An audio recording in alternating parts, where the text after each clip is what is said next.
Bro, I was hit with so much nostalgia when I sat down to read this 20th year anniversary Bleach chapter, and you're not even gonna tell me you did not just start jumping for joy when you saw that final page of the chapter, basically saying it's opening the door up to a whole new Bleach arc. And not just any arc, it's focusing literally on hell in the Bleachverse.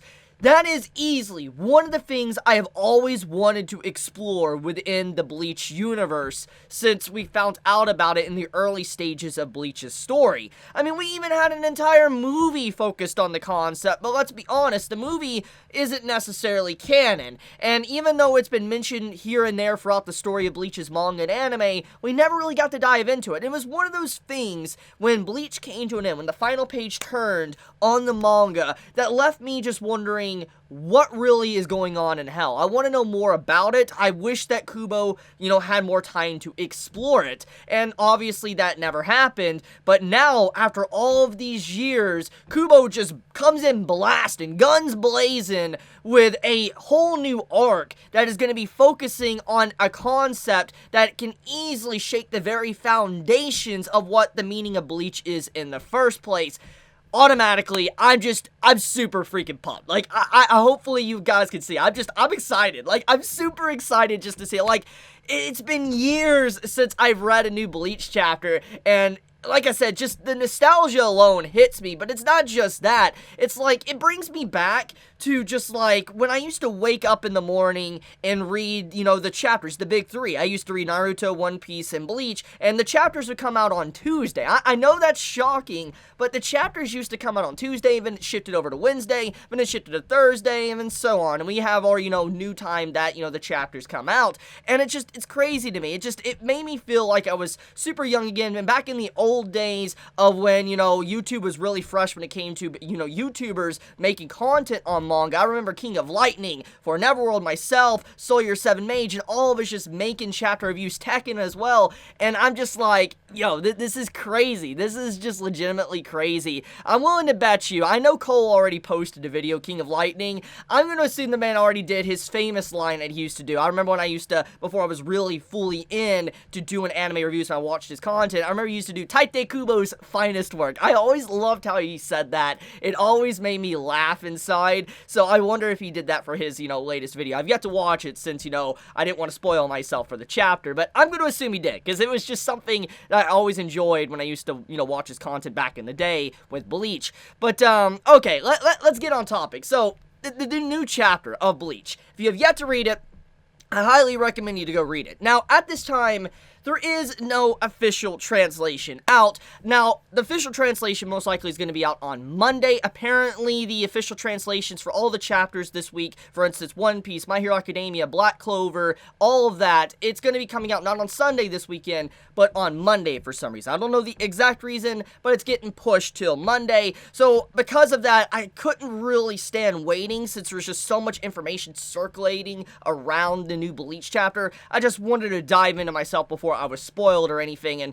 here I am now. So I'm just gonna say that if you do want to wait for the official translation, it will probably be out Monday, but once again, this is the unofficial translation that I'm going to be talking about, so the overall dialogue and the way it's translated could be changed when the official does come out. So once again, some of the theory crafting or whatever is made in this video, it could be different when Monday arrives. But okay, with that out of the way, let's actually talk about it. Firstly, let's just get into the big bombshell that is our characters that have died to protect Soul Society being thrown down into hell itself. That was a big shocker, because this lets us know that all of the characters that have a crazy level of power, for instance, anyone a grade 3 above, anyone that's like potentially vice captain level or above, they're just getting casted down into hell, which means we know a lot of characters are down there. I mean, there was a lot of name drops, Yamamoto, we have also the whole situation with the original Gote, the original makeup of all the captains that, used to be around, they're down there. I mean, there's so many characters that we now know that has potentially been shoved down into hell. I mean, Bach as well, Joha Bach is potentially down there. So just like, it makes a lot of sense now why maybe the whole gates of hell literally opened up, and now it's able to do whatever it wants, because the balance has literally been broken. There is so much power shoved down into hell, they cannot hold it back. They cannot keep the gates closed anymore. It's a really interesting way to give us, I guess, information on where our characters actually go when they die in the Bleach universe. I appreciate that greatly. It's so nice. It all ties in back together with so many different elements and themes. For instance, with Aizen wanting to kind of attain his power and basically become immortal, while Juha Bach kind of, was someone that wanted to avoid death to begin with. And I mean, it kind of makes you wonder now, what about the situation with Rukia and the whole execution scene in the first beginning part of Bleach's manga. To give some clarification, remind everybody, if you remember, what really got people into Bleach was the beginning arc, invading Soul Society. When Ichigo went into Soul Society and he was learning about his Zanpakuto, and he was learning, just what it meant to use his powers, and, the world of Soul Society. And we had that whole execution moment where Rukia was going to be executed, and you had the, halberd that was sitting up there on top of the hilltop that was going to be used to completely extinguish someone's soul entirely. That's what the description of that halberd was. I forget the exact name for it. I remember that was the main critical plot point, is that they needed to save Rukia before she was, executed. And now thinking back on that, it makes me wonder if that execution platform is actually a roundabout way to skirt around sending souls down into hell. For instance, if they would execute people with that halberd, they would actually be able to stop people from going down in there, casting their captains or whatever down into the abyss that is hell itself. So I do wonder if Kubo wants to tie that in. It's very likely, just because of the whole concept and all the build-up. I mean, he even went back to the hell butterflies, which that's a big detail. That's a huge bombshell, because that was something that all of us have always wanted to know about for a very long time, is that these hell butterflies would constantly appear when a Shinigami would appear, and we didn't really know fully what they actually meant. I mean, we knew they symbolized death and all that, but we never really knew anything about them. And just actually seeing them being revealed now, they're basically like will-o-wisps, or entities that come from hell itself. I really appreciate everything Kubo did with this chapter. Now, let's get into some Easter eggs that was thrown into this. Firstly, there is a 12-year time skip. And I don't know how many noticed, but Burn the Witch, the manga that is set in the same universe as Bleach that Tite Kubo is writing, it also is taking place 12 years after the events of Bleach. So, if we think about this, Tite Kubo is setting up a crossover. He is literally setting up a crossover between Burn the Witch and Bleach. And if that is indeed the case, I'm so excited to see both soul societies kind of come together to work out whatever is happening inside of hell. I feel like that's what Kubo is definitely trying to set up here. I really hope that is the case, because it has so much freaking potential if it does. It'd be so cool to see the different power systems and magic that's used in Burn the Witch incorporated into Bleach. But on top of that as well, other Easter eggs is Kazui and, Ichigo's son, how he is, acting.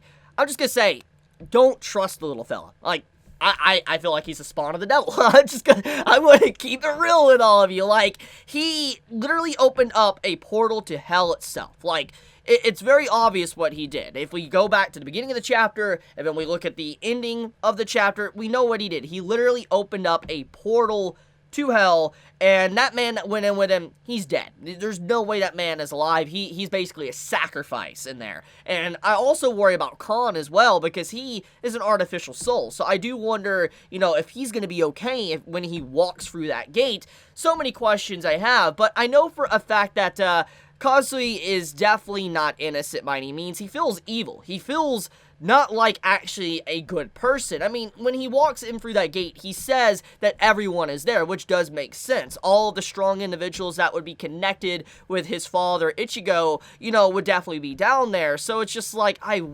do wonder, is he being manipulated? Is he evil? There's so many questions I have, because we don't really know much about Ichigo's son, Kazui. We know that he definitely has Shinigami powers. We know technically he might be able to use Fullbringer. We know he probably has Hollow. I mean, he's a mix of everything. A Quincy.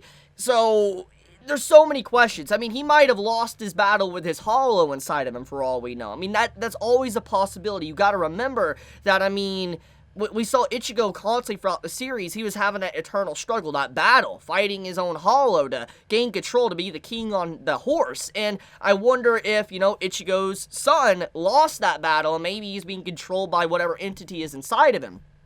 But another question is like, Aizen, where is Aizen? Where is Urahara? I mean, we know he's mentioned, but where's Urahara? We didn't see him at all, which is very sus to me, because it's just like, why is he not appearing in the chapter that's just this critical? Hopefully get more information about that. And on top of all of this, I'm happy to have Bleach back. It's such a great feeling to be able to sit down and read this. It's just like, it's clear to me that Weekly Shonen Jump are definitely giving Tite Kubo a lot bigger of a chance this time. Like, they're really wanting him to succeed as a mangaka, and I'm happy to see that, because I think all of us that read Bleach initially and got to the end were very devastated by just everything that kind of just was wrapped around the ending. It was sad, because all those years spent, writing Bleach, that Kubo wrote Bleach, it was squandered because of the way he was rushed, his health, everything, and it wasn't able to be properly finished. And I'm happy to see that, Shonen Jump is like, hey, come back, let's allow you to continue writing, let's have a new story and all that. And I mean, let's be honest here,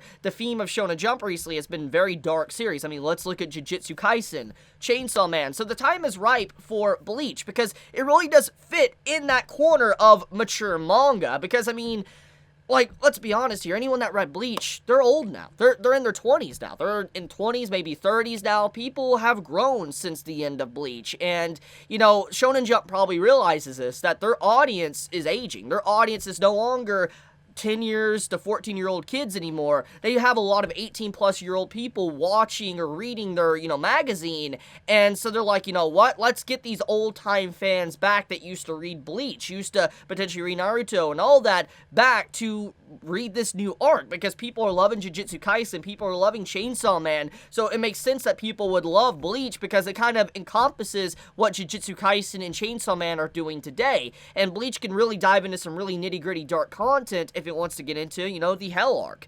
So just, yeah, everything about this, fantastic. I cannot wait for more. We have no official date when the next chapter will come out. We just know that this is definitely opening the door up for a continuation, and I wonder if it's going to be done like how Burn the Witch is done. For instance, Tite Kubo will come around and he will write a few chapters, and then he'll go on break for a bit, and then he'll write more chapters. I feel like that would be a lot better to kind of get Tite Kubo's ideas kind of centralized together, because that's the overall problem he's always had as a writer. I love his work, but one of the biggest issues he's always had is that he has so many ideas, so many crazy ideas, so many cool things, he just slings them out. He just continuously slings out these cool ideas, and he has so many interesting things, but he's not given enough time to be able to properly explain everything. That's always been his major issue as a writer. He's not been able to dive into everything he just slings out. They're really cool in theory, everything he does, he doesn't have time to explain all of it, and I feel like him being able to maybe write at his own pace will allow him to kind of go into this content and express it the way he wants to express it and give it enough time to explain. I feel like that's what could happen. So, who knows? But for now, I want to leave it at that. Just, oh my goodness, I'm so excited. I'm so excited to have Bleach back. It's been far too long. But oh my goodness, I'm so happy to have Bleach back. But anyways, guys, if you enjoy my content, please subscribe. If you like this video, please leave a like. And if you want to get notified whenever I upload a video, please click that bell icon down below, because it does help me out a lot. But anyways, guys, be safe. Chibi out.